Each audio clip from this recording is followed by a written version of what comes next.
Okay, so this problem they're talking about the London Eye, which is a huge Ferris wheel in London.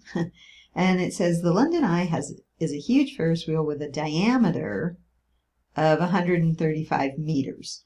We're going to be working with meters, so we'll stick with that. It completes one rotation every 30 minutes. You don't need to know the feet because we're going to use meters. All right. Riders board from a platform 2 meters above the ground. Express a rider's height above ground as a function of time in minutes. So what you have is similar to the last problem, the last video with the rotating circle.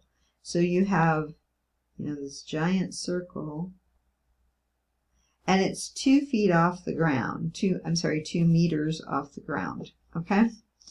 It says the diameter is 135. That means then the radius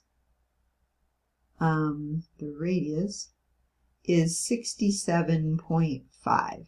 So you've got to divide the diameter, 135, divide that by 2 to get the radius. Okay. So it's similar to the rotating circle problem. It's kind of the same format here. But the trick is the time. It completes one rotation every 30 minutes. So we have to think about the time. The time, it's going 2 pi over b. So it's going to represent one period, okay? It takes, for the circle to go around, for the Ferris wheel to go all the way around once, it's taking 30 minutes. So it takes 30 minutes to go 2 pi. And this allows us to figure out b then for our equation. Okay, so you multiply by b, divide by 30, and you're going to get b equals 2 pi over 30, or b equals pi over 15. Okay, so every minute that goes by, it's going pi over 15 around the circle. Okay, so once you go 15 minutes, you would have gone pi around the circle. All right, and if you go 30 minutes, then you're getting all the way around the circle, 2 pi. Okay, so that's the tricky part, I think, is finding the b there, but hopefully that makes some sense.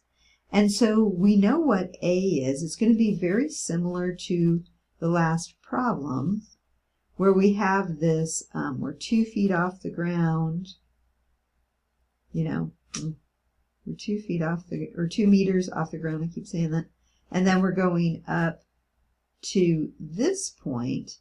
Now what is that point? That would be 69.5. So that's my midline, y equals 69.5. So that's D, okay? And so it's going up to, well, it won't be drawn to scale, but way up here somewhere, 69.5.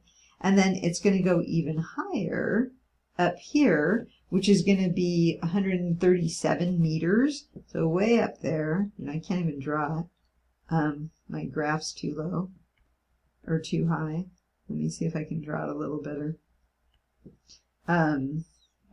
So we're starting out, down here at 2 meters, getting on the eye. Then we're going a quarter of the way around, and we're going up to 69.5. Then we're going halfway around the circle, so way up here, doubling it, at 137 meters, because you got to add the 2 meters in there. Okay, and then it's going to start coming back down, so back to 69.5, and then finally back to 2 meters where you get off. They probably make you get off. Okay, so it looks something like that. So very similar to the rotating circle, because that's what a Ferris wheel is. And so we just have to know what A, B, C, and D. There's no phase shift here.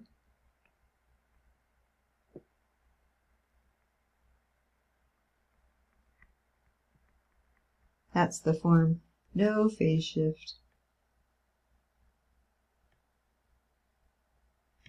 And so our a is going to be negative because remember it's an upside down cosine curve. And it's going to be 60a comes from the radius here. A is going to be 67.5, but it has to be negative. Okay, so negative 67.5 cosine. And then my b is going to be pi over 15 x, there's no c, plus 69.5. And then that should work out for the equation of the height based on how many meters. Oh, you know what? I was going to make it t for time because this is a function in time. So we'll say a function in time.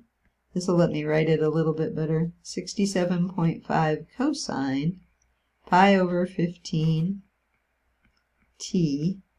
And I just used the t for time so people would know, oh, we're doing this in terms of time. 69.5 plus 69.5. There, that looks a little better. Not a huge change.